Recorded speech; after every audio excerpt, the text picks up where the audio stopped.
Kamera ready, sound ready, 3, 2, 1, action. Assalamualaikum warahmatullahi wabarakatuh. Perkenalkan, nama saya Hikmatul Mawaddah SB dengan NIM 12320120500 dari kelas A, Prodi Hukum Keluarga, Fakultas Syariah Hukum dari Universitas Islam Negeri Sultan Syarif Kasim Riau. Tujuan saya di sini membuat video untuk memenuhi tugas UAS dari matkul Administrasi Peradilan. Baik, di sini saya akan menjelaskan materi tentang teknik pembuatan putusan.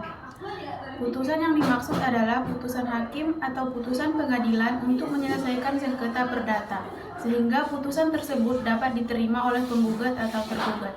Putusan hakim sama dengan mahkota keadilan, kebenaran, dan kepastian hukum. Putusan hakim harus memuat yang pertama apa yang dituntut serta jawabannya, dan yang kedua dasar-dasar putusan atau pertimbangan hukum, dan yang ketiga biaya dan ongkos-ongkos yang timbul dari perkara, dan yang keempat menyebutkan pihak yang hadir saat putusan diucapkan, dan yang kelima pasal-pasal dari undang-undang untuk ketentuan yang menjadi landasan pertimbangan hukum, dan yang keenam ditandatangani oleh ketua majelis hakim, anggota, dan panitera sidang. Putusan hakim adalah pernyataan hakim. Pernyataan yang meliputi pengetahuan dan penguasaan hakim terhadap hukum seperti hukum formil dan material, dan ilmu hukum, yaitu filsafat hukum, sosiologi hukum, psikologi hukum, dan politik hukum. Putusan hakim didahului dengan proses, baik proses administrasi atau pendaftaran perkara atau register perkara, maupun proses persidangan. Jika tidak ada proses register, maka ketua pengadilan tidak akan menandatangani surat PMH. Hakim majelis tidak dapat membuat penetapan hari sidang atau PHS. Jurusita tidak dapat memanggil para pihak. Putusan hakim menuju kepastian hukum agar tidak ada masyarakat main hakim sendiri yang menyebabkan. Yang kedua, sifat dan macam putusan. Yang pertama, putusan deklarator, putusan yang bersifat menerangkan, menegaskan, atau menetapkan.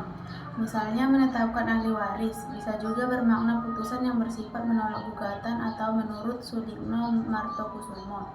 Dan yang kedua, putusan konstitutif, putusan yang menjadikan suatu keadaan hukum atau menimbulkan suatu keadaan hukum yang baru, misal putusan perceraian atau meniadakan ikatan suami istri dan menimbulkan suami jadi duda, istri jadi janda.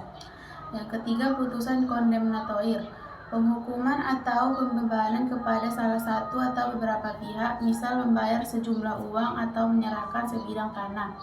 Yang keempat, putusan kontradiktoir, putusan yang dijatuhkan hakim yang mana tergugatnya pernah datang tapi tidak mengadakan perlawanan dan menyatakan pengakuan. Yang kelima, putusan perstek, putusan yang dijatuhkan sebagai akibat tergugat tidak pernah hadir walau sudah dipanggil secara patut.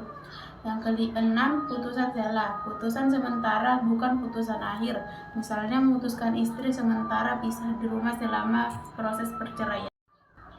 Yang ketiga, sistematika putusan. Yang pertama, kepala putusan. Yang kedua, nomor register. Yang ketiga, nama pengadilan yang memutus. Yang keempat, identitas para pihak. Yang kelima, tentang duduk perkara. Yang keenam, pertimbangan hukum. Yang ketujuh, amar putusan atau diktum.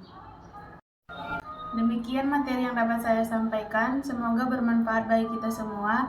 Lebih dan kurang saya mohon maaf. Saya akhiri dengan Assalamualaikum warahmatullahi wabarakatuh.